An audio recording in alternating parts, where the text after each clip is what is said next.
আমি নাম বলবো না, একজনকে জিজ্ঞেস করেছিলাম, ভাই আইন শৃঙ্খলায় যারা নিয়োজিত নাম বললে চাকরি থাকবে না।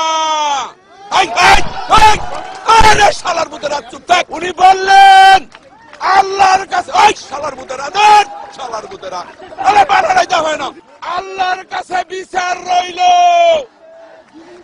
ও ভাই স্লোগান দেন না, এবং স্লোগান দিয়ে মেলাম, এবং এইরকম বিচার আল্লাহ সহ্য করবে না।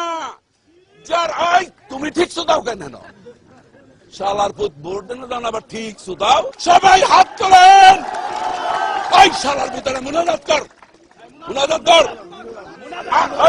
পুরো শালার ভিতরে মুনাজাত কর। মাইক আনতে বলছেন, আল্লাহ তোমার কাছে বিচার দিল, আওয়ামী সন্ত্রাসীদের সাথে। ওই ওই এটা করে কোনদিন মনে মনে খুবই শালা কালেমা তাইয়্যিব লা ইলাহা ইল্লাল্লাহু মুহাম্মাদুর রাসূলুল্লাহ। আপনারা সবাই বাড়ি যান, শনিবার হরতাল হরতাল হরতাল।